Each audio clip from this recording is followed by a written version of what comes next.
Wa min ayatihi an khalaqalakum min anfusikum azwajan litaskunu ilaiha wa ja'ala bainakum mawaddatan wa rahmah inna fi dzalika laayatil liqaumin yatafakkarun. Inna fi dzalika laayatil liqaumin yatafakkarun. Seperti halnya cerita yang lewat itu juga bagian dari tanda-tanda kebesaran Allah, tanda-tanda dari ayat-ayat Allah, karena dalam kereta yang lewat itu mengandung sekian banyak kehidupan, cerita tentang hidup dan mati manusia.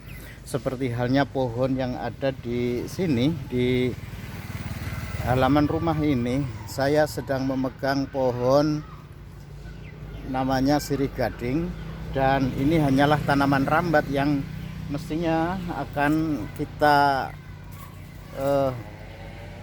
kembangkan ini untuk tanaman hias.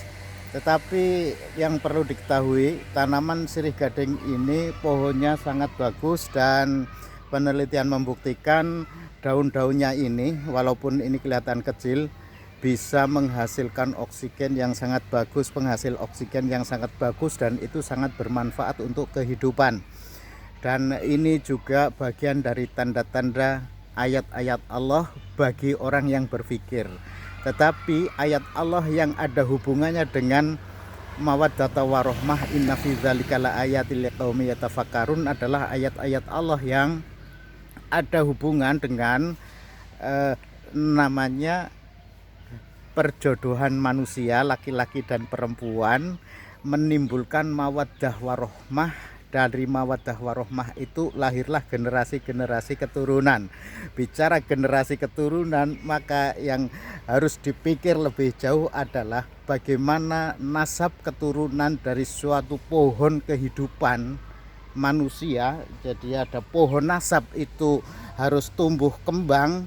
Bisa jadi yang sekarang rame adalah nasabnya dan nasibnya Bani Ba'alawi yang mengaku nasabnya Rasulullah, keturunan Rasulullah, tetapi akhir-akhir ini tertolak oleh berbagai teori, mulai dari Kiai Imaduddin, diperkuat lagi penjelasan-penjelasan dari Kiai Nur Ihya yang di channel YouTube Karma 212 sudah menjelaskan bahwa tes DNA itulah sebuah cara untuk menentukan seseorang itu benar keturunan Rasulullah atau bukan, karena itu sudah dituangkan dalam keputusan Bahsul Masail PBNU di Donohudan 20 tahun yang lalu. Di tahun 2004 sudah diputuskan bahwa nasab tes DNA dibolehkan untuk menafikan nasab seseorang. Kalau ente, terutama para habib-habib palsu yang diragukan kesohihannya sebagai zuriyah Rasulullah, sudah saatnya untuk ayo tes DNA. Jangan terus kemudian menggalang kekuatan untuk menafikan, untuk menolak tes DNA, karena tes DNA itu haram. Tidak seperti itu. Kenapa inti takut? Saya tahu. Oke lah, kalau memang terbukti bukan nasab Rasulullah, ya bukannya kita para muhibbin, pecinta Habib itu tidak akan menghormati, tetap akan menghormati sepanjang memiliki akhlakul karimah, bertumbuh, berkembang sesuai dengan fitrahnya. Kalau memang harus mencantol ke pohon induk yang lain, ya saya beri tambatan agar pohon nasab, ibarat ini sirih gading nasab Ba'alawi, silahkan membuat rembetan tersendiri untuk bisa tumbuh kembang sampai ke atas sana di pohon induk yang ada di situ. Itu nasihat dari penjaga kabar kuburan agar ente semuanya para habib dari Bani Ba'alawi sudah jelas nasabnya itu terputus, diragukan, dipertanyakan, nasabnya tidak tersambung ke Rasulullah Shallallahu Alaihi Wasallam. Saya tahu, kita ini sudah tahu, kaum muslimin di Indonesia, terutama dari kalangan zuriyah Wali Songo, itu sudah tahu bahwa pengakuan deklarasi diri sebagai dzurriyyah Rasulullah itu hanya untuk kepentingan apa? Kepentingan politik, ya kan? Kepentingan politik.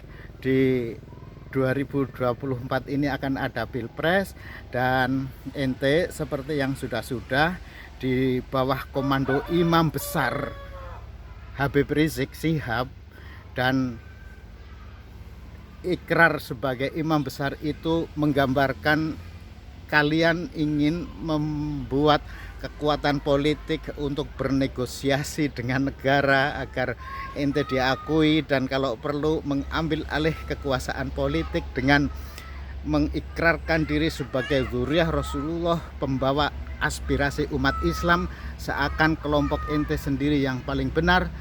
Lalu dengan umat yang begitu besar seperti sudah ditunjukkan dalam aksi 212 memenangkan Gubernur Anies Baswedan sebagai Gubernur Jakarta, itu langkah selanjutnya kami tahu akan menjadikan Anies Baswedan sebagai presiden di bawah kendali imam besar umat Islam, imam besar umat Islam Habib Rizik Syihab. Begitu kan? Dan ketika Habib Rizik Syihab dalam status pembebasan bersyarat, yang akan dijadikan komandan lapangan itu Bahar Smith, sehingga Bahar Smith lalu memberikan pernyataan-pernyataan yang sangat kontradiktif, dan itu berarti Bahar Smith pun sekarang sudah tumbang nasabnya, mengaku-ngaku dzurriyyah Rasulullah, dalam dirinya, dalam tubuhnya mengalir darah Rasulullah, dan itu berarti mereka akan menggerakkan umat sebegitu kuat, sebegitu besar, dan ternyata tumbang juga. Jadi sudahlah ya, nasib Bani Ba'alawi bukannya terus harus pergi ke Yaman, tidak usah. Yang penting akhlak ente itu diperbaiki, hidup damai. Manusia mulia di sisi Allah adalah manusia yang baik akhlaknya. Inna akramakum indallahi atqakum. Ketakwaannya kepada Allah itulah yang mulia di sisi Allah. Kalian tidak akan hilang kemuliaan andai Anda memiliki ketakwaan yang baik kepada Allah Subhanahu wa taala, tidak menafsirkan ayat-ayat Allah dengan cara-cara yang tidak semestinya, hanya memenuhi keinginan hawa nafsunya sendiri. Pesan dari penjaga kabar kuburan, kalau memang ente ingin tes DNA untuk membuktikan ente dzurriyyah Rasulullah, anda terbukti, kami akan hormat.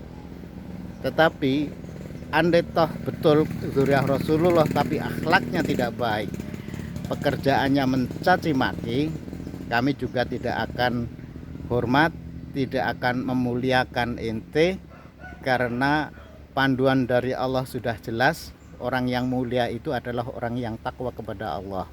Jadi janganlah menjual agama, apalagi menjual nama-nama Nabi, nama Rasulullah dijual hanya untuk kepentingan politik. Demikian dari penjaga kabar kuburan, terima kasih, semoga bermanfaat.